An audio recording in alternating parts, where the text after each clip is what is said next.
नमस्कार साथियों, SSC hub के यूट्यूब चैनल में आप सभी का स्वागत है। तो फ्रेंड्स, आज हम करेंगे 24 नवंबर 2023 का शिफ्ट थर्ड का जो पेपर हुआ था दिल्ली पुलिस कांस्टेबल में, उसका यहाँ पे हम करेंगे कंप्यूटर। हमारी सीरीज चल रही थी 10/10 सीरीज, और जिसमें हम प्रीवियस ईयर क्वेश्चनों का निपटारा कर रहे थे। तो इसमें क्या क्या करते हैं हम इसमें पूरे प्रीवियस ईयर क्वेश्चन करते हैं कंप्यूटर के हर सेट के, और साथ में उनसे क्या क्वेश्चन बन सकते हैं एक्सपेक्टेड, और ऑप्शनों से क्या क्वेश्चन बन सकते हैं। कुछ इस प्रकार का हम यहाँ पे काम कर रहे हैं। तो ये आपके एग्जाम के लिए बहुत फायदेमंद होगा। तो चलिए चलते हैं सेट के ऊपर। तो टेलीग्राम चैनल ज्वाइन नहीं किया है तो कर लो, वहाँ पे टेस्ट PDF या सब कुछ मिलता है। यदि कभी ना भी मिले तो आप कमेंट कर देना नीचे, या फिर आपको किसी भी प्रकार की हेल्प चाहिए किसी भी एग्जाम में, चाहे वो दिल्ली पुलिस का हो, चाहे वो किसी भी कैटेगरी में हो, हम आपकी हेल्प करेंगे, किसी बुक से रिलेटेड, नोट से रिलेटेड, या कैसे भी। तो आपको सीधा नीचे कमेंट करना है। आज का प्रथम प्रश्न है, MS एक्सेल 365 में वर्कशीट में अंतिम सेल पर सबसे पहले प्रयुक्त स्तंभ की सबसे निचली प्रयुक्त पंक्ति पर जाने का शॉर्टकट क्या है। अब देखिए, मैं इसको समझा देता हूं। यह है आपका MS एक्सेल का एप्लीकेशन। यहाँ पे है टाइटल बार, और ये सभी टैब्स हैं, file, home, insert, formula, layout, reference, mailing, review, view, ये सारी टैब इसमें। अब नीचे आप यहाँ पे देख सकते हो, ये है इसका एरिया, जिसे यहाँ आप स्प्रेडशीट बोल सकते हो। यहाँ पे जो स्प्रेडशीट वाला एरिया है या वर्किंग एरिया है, आप यहाँ पे देख सकते हो कुछ इस प्रकार की टेबल वहाँ पे बनी होती है।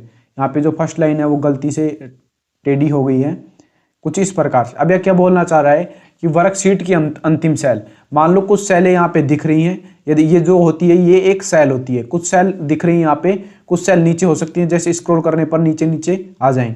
अब ये पर्सन क्या बोल रहा है, मैं आपको समझा देता हूँ कि वर्कशीट में अंतिम सेल पर सबसे पहले प्रयुक्त स्तंभ, मान लो ये पहली सेल है, ये पहली सेल, ये दूसरी, ये तीसरी, ये चौथी, ये पांचवी। तो इस सीट में केवल 5 ही सेल हैं। तो अंतिम सेल कौन सी हुई? ये वाली अंतिम सेल है। अब क्या बोल रहा है कि अंतिम सेल पर सबसे पहले प्रयुक्त स्तंभ। अब देखिए, अंतिम सेल तो ये हो गई, इसमें पहले सबसे पहले ये स्तंभ प्रयुक्त हुआ है, ध्यान रखिएगा। तो सबसे निचली पंक्ति यही है। तो जानने के लिए कौन सी शॉर्टकट की है? तो जो इसका राइट आंसर हो वो होगा Ctrl+End के द्वारा सबसे नीचे पहले स्तंभ की सबसे निचली पंक्ति में जाया जा सकता है। नेक्स्ट प्रश्न है, MS वर्ड 365 में खालिस्तान का उपयोग कर पेज की डायरेक्शन का वर्णन करने के लिए जिसमें पेज प्रदर्शित या प्रिंट किया जाता है। तो मैं आपको बता दूं, देखो, पेज या तो कुछ इस प्रकार का होता है, आप सभी ने अपनी बुक्स देखी होंगी, या फिर कुछ इस प्रकार का होता है। देखिए, या तो खड़ा होगा या पढ़ा होगा। खड़े वाले को क्या बोलते हैं? इसे बोलते हैं पोर्ट्रेट, इसे पोर्ट्रेट बोलते हैं, और इसे बोलते हैं लैंडस्केप। समझ में आया? ये है पोर्ट्रेट, ये है लैंडस्केप। अब इन दोनों को क्या बोला जाता है? ओरिएंटेशन। यानी कि दो प्रकार की ओरिएंटेशन होती है, एक पोर्ट्रेट होती है, एक लैंडस्केप होती है। तो यही पेज की डायरेक्शन का मतलब पेज की डायरेक्शन को निर्धारित करते हैं, चाहे वो किसी में वर्ड में काम कर रहा हो या प्रिंट कर रहा हो। तो पेज ओरिएंटेशन के माध्यम से ही यहाँ पे पेज का निर्धारण होता है। अब और क्या क्या ऑप्शन है? कॉलम क्या होते हैं? ये खड़े वाले खंबे, यानी कि जब सेल का निर्माण होता है MS एक्सेल में, तो ये खड़े वाले खंबे कॉलम बोले जाते हैं, और ये पड़ी हुई यहाँ पे क्या है? पंक्तियां हैं, ध्यान रखिएगा। पेज मार्जिन क्या होता है? पेज मार्जिन आपको बता दूं, ये पेज है, यहाँ से लिखना स्टार्ट किया, मान लो कोई भी बंदा बिल्कुल स्टार्टिंग से पेज से लिखेगा नहीं लिखता है कभी भी, थोड़ा सा स्पेस देके यहाँ पे लिखना शुरू करता है, और पीछे की साइड भी थोड़ा स्पेस रखता है, यानी बीच बीच में लिखता है। ये जो स्पेस यहाँ पे बच गया है, यही है पेज मार्जिन वाला स्पेस। पेज साइज क्या है? पेज साइज कुछ प्रकार की होती है, मान लो कोई छोटा पेज है, मोटा पेज है, बड़ा पेज है, लंबा पेज है, ऐसे। तो मैं उदाहरण देके बता रहा हूँ आपको।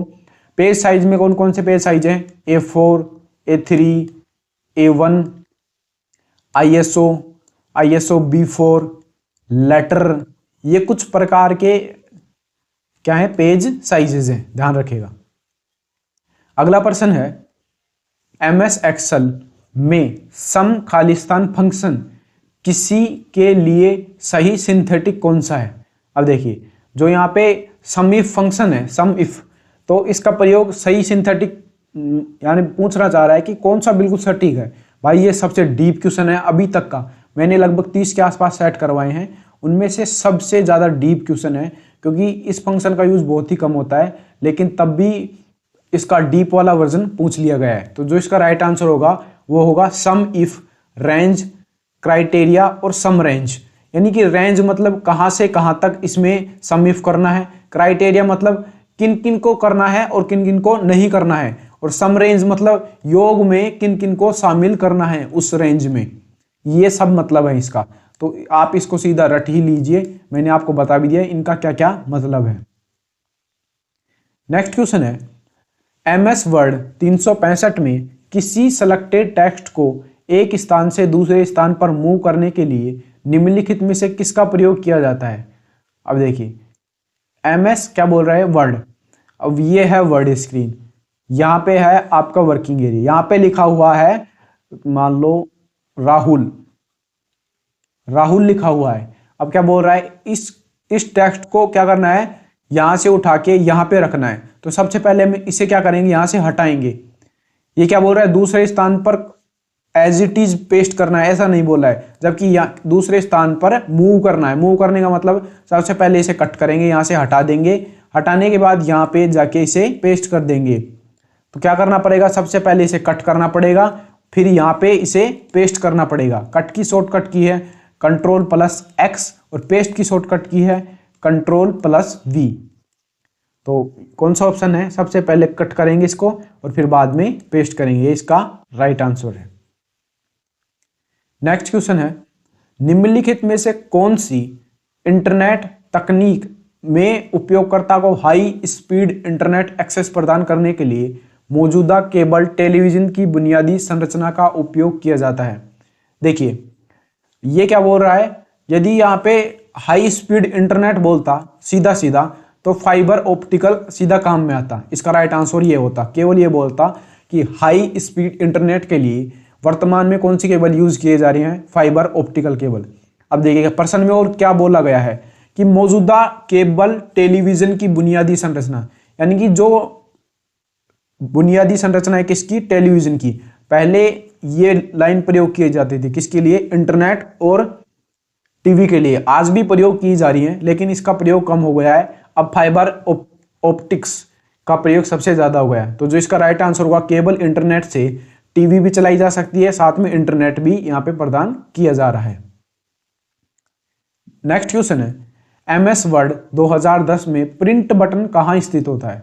देखो मैं आपको बता दूं, ये आपके सामने MS वर्ड की स्क्रीन है। यहाँ पे टाइटल बार, यहाँ पे tabs, file, home, insert, insert के बाद डिजाइन, डिजाइन के बाद page layout, reference, mailing, review, view, ये सारी की सारी टैब्स हैं, याद कर लेना इनको। यहाँ पे वर्किंग एरिया है। अब ये बोल रहा है प्रिंट बटन कहाँ होता है? प्रिंट बटन हमेशा फाइल टैब के अंतर्गत होता है। ये जो फाइल टैब है, देखो पहले ये फाइल टैब नहीं थी, उससे पहले यहाँ पे ऑफिस बटन हुआ करता था। ध्यान रखिएगा, यहाँ पे ऑफिस बटन हुआ करता था 2010 से पहले। तो यहाँ पे उसके बाद में यहाँ पे फाइल टैब आने लगी। फाइल टैब पे जैसे ही क्लिक करते हैं तो उसमें प्रिंट सेक्शन होता है, लेकिन 2010 में जो प्रिंट सेक्शन था वो आपका ऊपरी दाएं कोने, यानी कि टॉप राइट कॉर्नर, कहाँ पे? टॉप राइट कॉर्नर पे दिया गया था। ध्यान रखिएगा, इसका राइट आंसर है top right corner. Right corner मतलब जैसे आप फाइल पे क्लिक करेंगे तो यहाँ पे जो राइट कॉर्नर है यहाँ पे आ जाता है 2010 वाले में। MS एक्सेल 365 में माइक्रोसॉफ्ट एक्सेल में कौन सा विकल्प आपको सिलेक्टेड टेक्स्ट या सेल को एक अलग वर्कशीट या वर्कबुक में मूव करने की सुविधा देता है? देखो पिछले जैसा ही कुछ क्वेश्चन आ गया। मूव करने की सुविधा देने के लिए सबसे पहले उस चीज को आपको कट करना पड़ेगा। मान लो ये वर्कबुक है, सबसे पहले इस वर्कबुक को मूव करेंगे तो इसको उठाएंगे यहाँ से। उठाने का मतलब क्या है? इसे यहाँ से कट कर देंगे। कट करने का मतलब Ctrl+XCTRL Ctrl+X से क्या करेंगे? इसे कट कर देंगे तो यहाँ से गायब हो जाएगा और हम कहीं भी इसे पेस्ट कर सकते हैं, यहाँ यहाँ यहाँ यहाँ, जहाँ भी आप इसे पेस्ट करना चाहो। तो इसकी मूल आधार मतलब क्या है? कट जो कीज है उसके द्वारा इसे मूव किया जा सकता है। अगला प्रश्न है माइक्रोसॉफ्ट वर्ड 365 में टेबल बनाने का प्राथमिक उद्देश्य क्या है। देखिए ये जो MS वर्ड है, MS वर्ड का ये नीचे वर्किंग एरिया है। इस वर्किंग एरिया में क्या किया जाता है, या तो लेटर टाइप किया जाता है, या एप्लीकेशन टाइप किया जाता है, या फिर कोई पोइम, या फिर कोई आर्टिकल टाइप किया जाता है। ये सब चीजें टाइप की जाती हैं। टेबल का काम किस में होता है, माइक्रोसॉफ्ट एक्सेल में। जबकि यहाँ पे टेबल बनाने का प्राथमिक उद्देश्य क्या है, ये पूछ रहा है। यदि यहाँ पे कोई टेबल बनाएगा तो टेबल का उद्देश्य क्या है, मान लो यहाँ पे पूछ रखा है कि निबंध के फॉर्मेट को यहाँ पे लिखिए, तो उसमें 5 फॉर्मेट है। मान लो 5 फॉर्मेटों को यहाँ पे टेबल बना के लिख दिया, first format, second, third, fourth. तो इसका जो उद्देश्य है वो है जानकारी को रो और कॉलमों में व्यवस्थित और प्रस्तुत करना, यानी जो जानकारी है उसको व्यवस्थित क्रम में यहाँ पे प्रस्तुत करना ही टेबल बनाने का प्राथमिक उद्देश्य है। किसके अंतर्गत, माइक्रोसॉफ्ट वर्ड के अंतर्गत। अगला प्रश्न है MS वर्ड 365 में रिबन में निम्नलिखित में से किस टैब में स्पेलिंग एंड ग्रामर विकल्प मौजूद होता है। अब मैं आपको बता दूं, जो स्पेलिंग एंड ग्रामर है ये ऑप्शन किसके द्वारा भी एक्टिव हो जाता है, F7 के द्वारा। स्पेलिंग और ग्रामर ठीक करने की जो शॉर्टकट की है वो है F7। ध्यान रखिएगा, बार बार एग्जाम में पूछी जा रही है। F7 किसकी शॉर्टकट की है, स्पेलिंग एंड ग्रामर को ठीक करने की। ये किस टैब के अंतर्गत मौजूद होता है, ये रिव्यू टैब के अंतर्गत मौजूद होता है। मैं आपको दिखा भी देता हूं MS वर्ड में जाके। ये आपके सामने है MS वर्ड, पीछे कर लेता हूं। ये आपके सामने ओरिजिनल स्क्रीन आ जाती है। जैसे ही आप यहाँ पे रिव्यू में जाते हो तो रिव्यू में यहाँ पे आपको स्पेलिंग एंड ग्रामर चेक मिलेगा। यहाँ पे आप देखिए रिव्यू, ये स्पेलिंग एंड ग्रामर, ये फर्स्ट में ही देख सकते हो स्पेलिंग एंड ग्रामर। मैं आपको जूम करके भी दिखा देता हूं इसको। ये देखिए मैंने इसको जूम किया। यहाँ पे ये जो रिव्यू टैब है, यहाँ पे ये रिव्यू टैब है। रिव्यू टैब के अंतर्गत यहाँ पे स्पेलिंग एंड ग्रामर फर्स्ट वाला ऑप्शन है। रिव्यू टैब के प्रूफिंग टूल बार में ये जो स्पेलिंग एंड ग्रामर है वो क्या है, ऑप्शन है। ये थीसिस का भी पूछा जाता है, ध्यान रखिएगा। इसका हिंदी अर्थ है पर्यायवाची। जो रिव्यू टैब में ही स्पेलिंग एंड ग्रामर होता है, थीसिस होता है और वर्ड काउंट होता है। ये किस टूल बार के अंतर्गत है, रिव्यू टैब के प्रूफिंग टूल बार में। ये एग्जाम में आगे क्वेश्चन बन सकता है। मैंने आपको अभी बता दिया है कि रिव्यू टैब के प्रूफिंग टूल बार में स्पेलिंग एंड ग्रामर, थीसिस और वर्ड काउंट, ये सारे के सारे ऑप्शन हैं। तो चलते हैं हमारे नेक्स्ट क्वेश्चन के ऊपर। तो अगला प्रश्न है निम्नलिखित में से कौन सा प्रत्येक यूजर के लिए आमतौर पर name@domain.com के फॉर्मेट में एक यूनिक पहचानकर्ता होता है। देखिए मैं आपको एक चीज बता देता हूं। ये यहाँ पे यूजर नेम है, ये @ इससे अलग करता है और लास्ट में होता है डोमेन नेम। तो ये पूरा प्रकार का क्या है, ये पूरा एक मेल है, मेल समझ रहे हो। ये एक मेल एड्रेस को बताता है, ध्यान रखिएगा। ये पूरा मेल एड्रेस है जो यूनिक होता है। यूनिक का मतलब क्या है, दुनिया में इस प्रकार की एक ही ईमेल होगी, इसके अलावा कोई भी ईमेल नहीं होगी।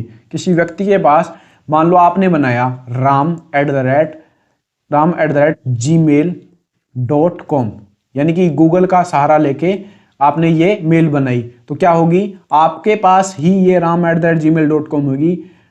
पूरे विश्व में कोई भी ram@gmail.com नाम की दूसरी ईमेल को बना नहीं सकता है, बनेगी ही नहीं, बनाने का मतलब है। तो यूनिक होती है क्या, प्रत्येक ईमेल। तो जो आज का सेशन है यहीं पे एंड करते हैं। और यदि कोई क्वेरी हो तो कमेंट में लिखिए, कोई बुक, कोई नोट्स या कुछ भी चाहिए। और यदि हमारी वीडियो अच्छी लगी हो तो वीडियो को लाइक कीजिए, चैनल को सब्सक्राइब कीजिए। Thanks for watching video. आपका दिन शुभ हो।